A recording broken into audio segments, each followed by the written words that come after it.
Now, as for bioethics and philosophical bioethics in Finland, first of all, there are gaps in philosophy, and philosophical community, I think it's safe to say in all Nordic countries, is very much divided into either you do continental philosophy or analytic philosophy. And moral philosophy, which bioethics is seen as part of, is very much done on analytic grounds.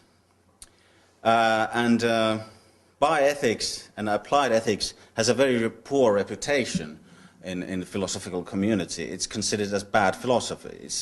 Usually, it's not proper philosophy. It's seen as like people are just saying what they think about it, and it's not like proper philosophy is the kind of exegetical work where we try to find out what the hell Hegel was saying. So, and part of the reason is that the most well-known bioethicists have started their work on utilitarian grounds, on utilitarian premises, or at least utilitarianism has provided the framework for doing applied philosophy. So so Peter Singer and John Harris have been kind of the most discussed philosophers and their arguments. So people, I don't know if you know Matti Häyry and Torbjörn Tännsjö, who's a Swedish philosopher, who are quite well known in Europe, are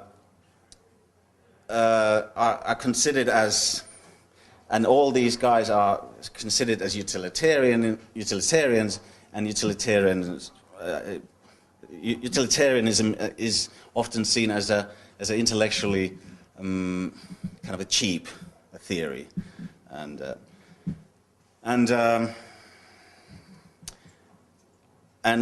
Peter Singer especially has a very poor reputation as a philosopher in Finland. He's not considered as a good philosopher, which I think it's partly true and partly it's just unfair. And because I mean he's not as bad as people say he is, I think. But,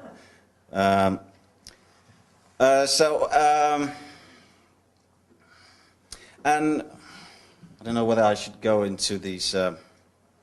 Well, how much time do I left? You have 5 more minutes. Okay, then I'll just skip this. Yeah, but in general, the arguments used for preventing impairments, and especially preventing the existence of people with impairments, is justified on 2 grounds. Either on the grounds of that impairment is seen to compromise people's well-being. So selective abortion is in the best interest of the future child. So that's one way to think about it. And the other reason is to avoid burden to the family or to the parents or to society. Now, burden to society, no politician in their right mind would say publicly and openly that let's abort these fetuses to avoid financial burden. And a few years ago, about, when was it, 10 years ago, it leaked in public that in one hospital, or 2 hospitals, some doctors have made statistical analysis how much we have saved money with the help of these selective abortions. And of course, it was very embarrassing because that kind of it's not seen as a politically very correct thing to do, and of course, nobody wanted to have anything to do with that kind of a thing.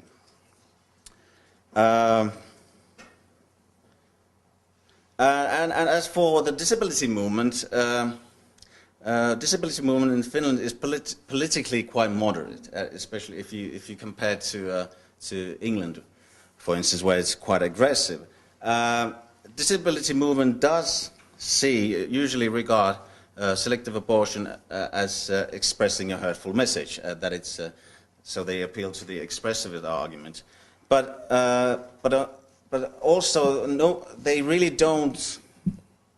What is seen as problematic is that these practices and prenatal genetic testing that it's seen as directive and even coercive, as like Dick said, that the information provided is one-sided or even biased.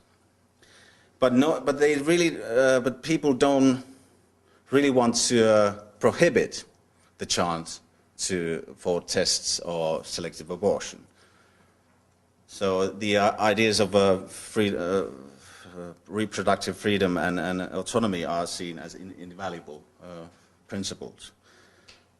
And disability movement in Finland has a kind of attitudes towards scientific community that they respect scientific community, and what they have told me is that it's quite okay for you to do whatever you want to do and write incomprehensible philosophical analysis of the meaning of the concept of disability, for instance. We don't care, that's fine. But occasionally you might want to consider doing something that is actually of use. And I think that's a fair attitude, and I can accept that. So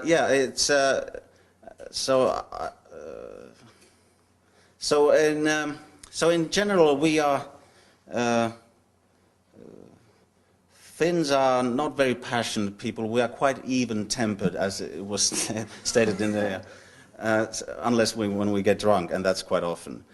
So there's not a lot of hassle about this. So I suppose that's pretty much what's going on there.